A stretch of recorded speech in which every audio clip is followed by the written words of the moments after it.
Another day, another vlog. Thank you Lord for this day. Maaga nga ako nagising ngayong araw para lutuan nga ng ulam yung mga lumusong sa bukid. Ay Rugo, kung hindi ko sila pagluluto, baka ako yung palusungin dun. Hi mga che! Welcome back to my vlog! Pagkagising ko nga pagkatapos ko nagkape, pinakain ko na nga muna yung alaga naming ibon at magpe-prepare na nga ako na lulutuin ko. O diba, sabi ko naman sa inyo, meron talagang matitirang bagoong for today's video.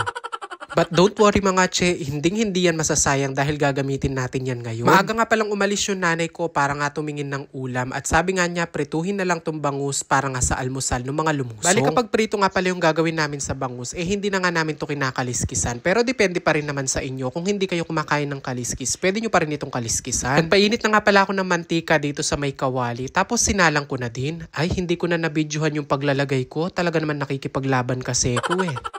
Pero in fairness naman, kapag pala may kaliskis yung bangus, hindi ganun nagtatalsik. At nung maluto nga yung kabilang side, biniling ko na nga pala to. Muntikan ko pa nga masunog. Diyos ko, mga sermon ko pa for today's video.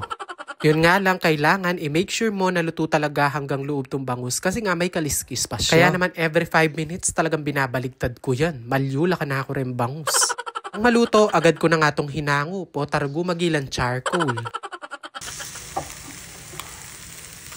Habang nga nagluluto ako, paki-comment naman kung tagasan kayo at kung anong oras nyo nga napanood to para alam ko kung saan nga napadpad yung video ko at itong piniprito kong bangus. Actually, ang ulam talaga namin for today's video is gulay lang. Pero syempre dahil may pritong bangus, papartneran nga natin yan ng gulay. Ang gulay na nagpapalinaw ng mata.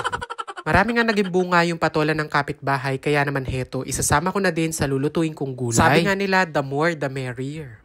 Aintindihan may kanta, English yun. Meron nga din palang iilang okra at sitaw na nabili yung nanay ko, kaya naman isasama rin natin yan. O siya, may request nga din pala ako sa inyo. Paki-comment nyo naman kung ano yung simpleng ulam nyo ngayong araw at baka yan na nga yung susunod nating lutuin. Simple lang hindi yung mahal. Bali na i-prepare ko na nga pala lahat ng gagamitin ko sa pagluluto. At heto, nagpainit na nga pala ako ng kawalit at naglagay ng konting mantika. Then binuhos ko na din yung bawang at sibuyas. Nagpalit nga pala tayo ng kawali dahil nga yung pinagprituhan ko nga ng bangus medyo maitim na nga yung mantika. Kaya naman gumamit na ako ng ibang mantika at kawali. Medyo marami din kasi yung gulay na lulutuin natin kaya sigurado hindi rin naman kakasya. Inuha ko nga din pala yung ulo ng bangus dun sa pinrito ko at yun nga pang sasahog natin.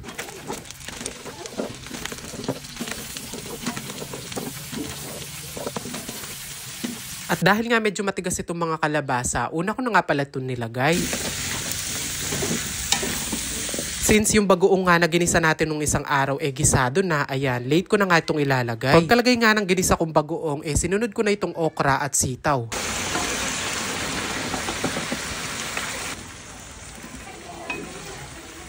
Bale, tinakpang ko nga lang pala siya ng mga 5 minutes and then nilagay ko na din itong mga patola. Madali lang din naman kasi maluto itong patola kaya huli ko na nga pala itong nilagay. Magdagdag na lang kayo ng pampalasa, depende sa taste nyo. Bale, yung ginisa ko nga kasing bagoong, timplado naman na yun at nung tikman ko nga, okay naman din yung lasa. Pagkatapos nga nun, pinakuluan ko nga ng mga another 5 minutes and then ayan, luto na nga.